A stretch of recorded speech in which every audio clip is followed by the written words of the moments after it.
namanya ate we namanya nti content muvaamu kasente siteekamu muzannyo mbeera njagala nenzigirayo ddala kiri ekintu kyange obe ofunayo ku script osooka n'owandikayo n'ogamba kati ngenda kwozanya kano n'obeera ng'olina ebintu byo ng'obilayininze up nzirayininga olumu katugeze in case ndi ku campus wabaawo ebintu by'osanga nogaa kati kino ngenda kizannyako ng'ate oyinza okyerabira kati nina ka notebook kange kenkola ki kentera otambula nako nga ngenze campus nemba nfunye idea yonna ngiwandikako mutwe nzomanyi mpandiika buwandiisi mutwe neŋŋamba kirina bba bwekiti ne bwekiti nze bwensoma ekyo kyo kimpa ebirala byonna kasita nfunayo gundi yonna nze ngiwandika buwandiisi wentuuka nga ngenda gizannya nenkikola amazina amaganda banange nga mulingiriza bannange amaganda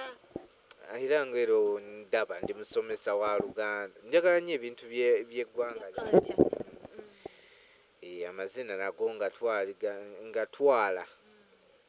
amazina gano gafunyemu aliwo abaana bendaba abagafunamu simanyi bazina ku mikolo simanyi bitya musomesa bambi tojja mumusanga ku mukolo gwonna amazina agange nze olaba amaganda nga gendamu kunyumirwa nagatwala waka gatereka sigatwala ku mikolo tugafuna sigakomanso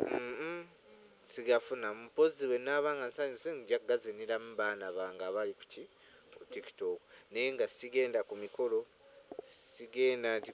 nga gafuuse ga anko musanyusa sifuka anko musanyusa n'amazina ga ekyo siriiwo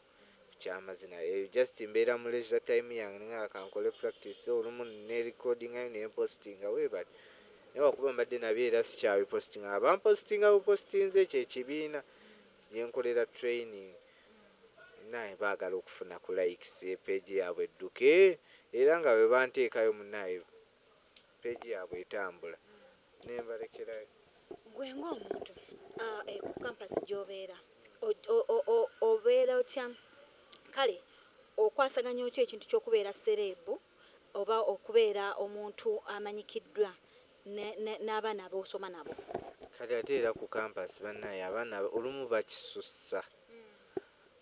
madamu musomesa bulijjo tusoma naye wano nga ate nze kulaba mba ku campus mba njagala ate waliwo fresh abayingidde bano ababaddewo bo babadde bamanyidde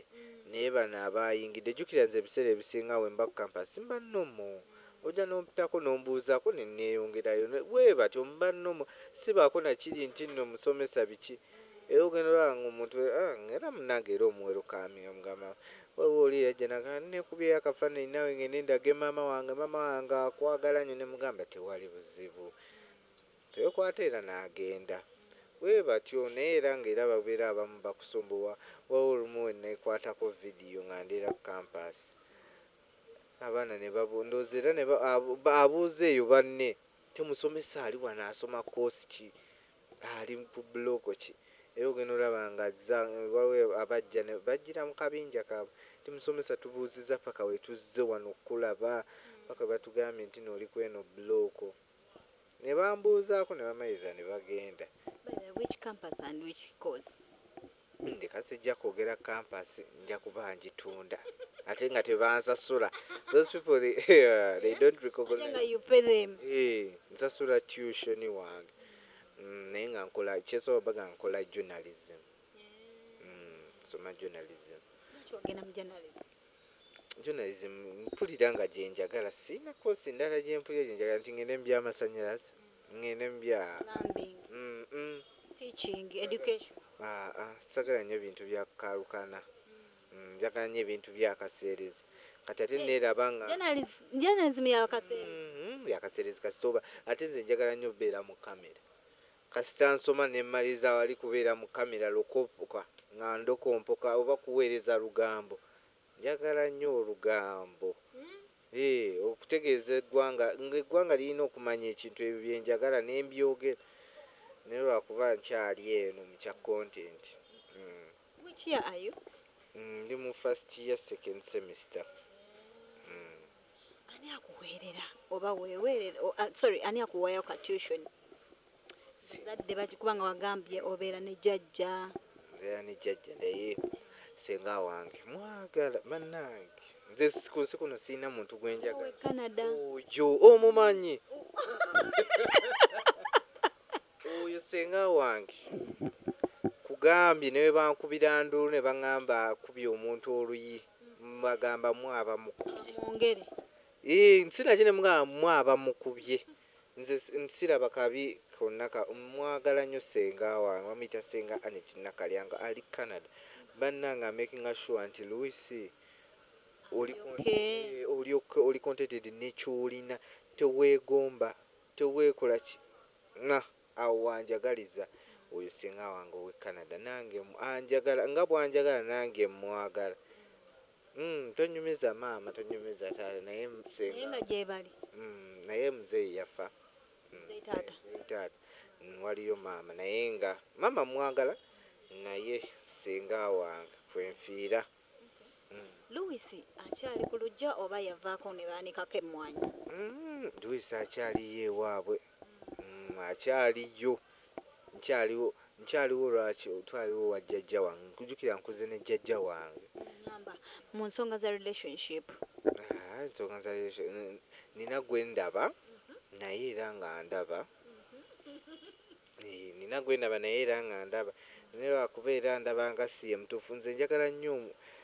era naye akimanyi namugaa njagala nnyo omuntu nga kaliddalu ono ali sokamu ogenda olaba oyinza okumulumya alina vibe naye njagala oli nga kibaakulo mulalu ngambe titweguddeko era kibaakulo abali eyo Lucy nsomesa akunoonya njagala kibaakulo nga mulalu naye ono lwaki wagenda kuwoya munnange ninamu interest nga nange era njiraba yasooka okubeera ne interest nange naawe obeera kati kyekiro kye bagamba nti weetege bakutegule nange weyaneetega nange nenkola ki naye lwakuba tayagala nnyo bintu bya kamera kati lwaki nkugambye njagala kibaakulo oyo omulalu munnoowo abeera akutegeera abeera ayagala oba mubeera mu kamera kati omwana ombeera njagala kalakita y'omwana omuwala oyo yennyini aba agenda gizanya naye oli edda maama ajja kundaba aba famire naye oli oyagala omuntu agenda obbikolako ate era nga ne bino abitegeera nti oli yo limelight abantu abanjawulo bakusinkana tanyiiga kuba kati ofuna omuntu nga kuba kati waliwo content nga nzanya paati y'abawala emenyera ddala kati naddala ffe abalenzi era ng'oli bweru kyogereko ng'oli bweru abantu bakulaba oli mu kasikaati naye kati weobeera ofunye oli kalakita eyo ey'omuwala nga waali ekyo kyanguwa bwangu naye kati era nina okuzanya kalakita y'omuwala oluusi osooka laba abantu bandaba oba tebandaba n'ogizanya bimenyera ddala naye nga tebyangu nga abantu tebandaba naye bwe baba bandaba biba bizibu. Obugambo bwe obusembayo eri abakulaba ku TikTok abalowooza nti tica mpa abaana mukambwe tica Nakinyindwa muvumi abantu abamu bakitwala personal abantu abamu bakitwala in real bakitwala real kubeera nti maybe bwatyo bwali naye era olaba omuntu ogenda ozanya ekintu ebiseera ebisinga abaye kati era nze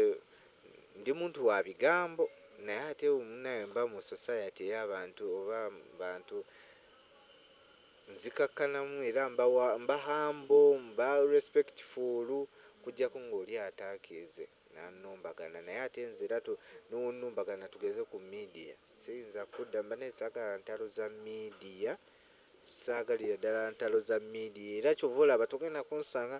nga nze abeera mu batikitoka tukuŋŋaanye nze azungira mu bagundi tubeera eyo evumye mukolezeza olutalo eno n'eri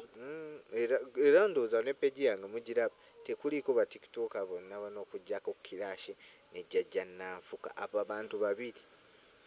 abalala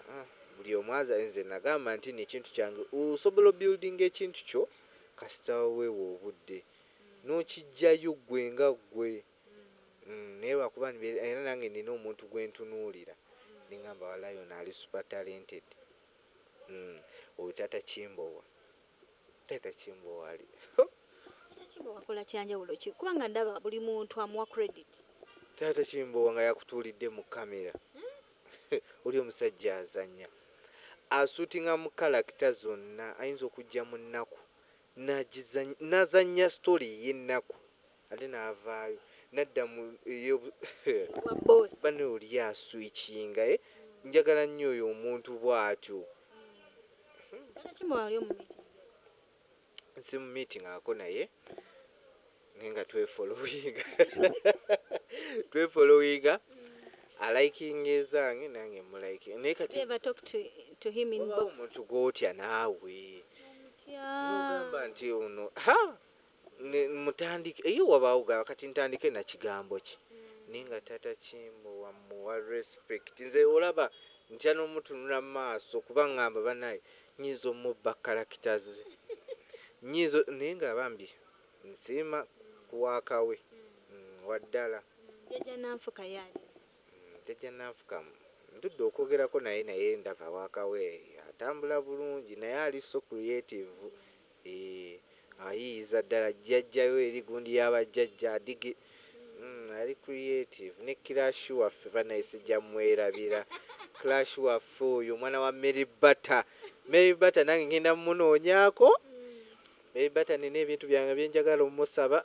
naye ngenda yitira omwo mu Clash waffe omufumbi okwo oba oyina emmere gyonna oyagala kufumbira kakoko kaki banaye weekwate Clash ekitegeeza bw'afumba abayita nemuwulyako. Olumu bwakwegayirira nti nagambye edda akakana kakwekubako omwekubako n'omwe naye nga akamere kawo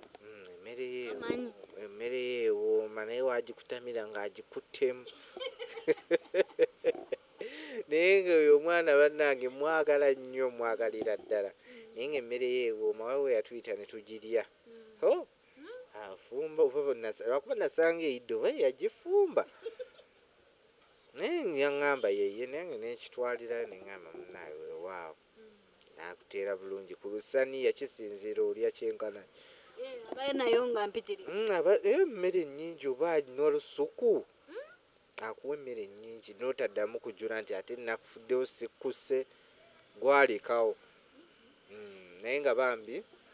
neyanza bonna fan base yange those people that stand with me. Omanyi nze sifunangako negative comment oba ki sinnagifunayo mpozi ng'enajja luno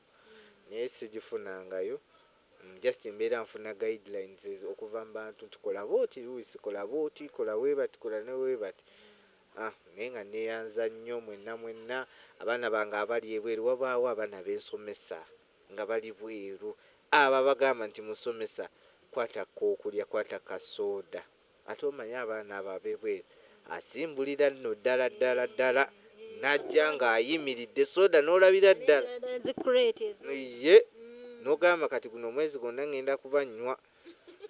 Mwebalire nnyo ddala. Musomesa abaagala nnyo. Kale oyo ya musomesa w'Oluganda tumufunye olunaku olwaleero. Nze alina akantu keyanzannyira ne nga naye wallahi kakokuunya akamwa kituufu akatali biyani keyaddamu. Everyone was complimenting on the video nga bagamba bannange ono omwana azannya. Kye nakola nagenda mu account nsooka nkebera bu video bonona but each and every video gye natuukangako ngamba genda ku ndala nze giri potential. Tubeera tuli wano ku Fix Shots, subscribing, liking, commenting. Nyongera okujjukiza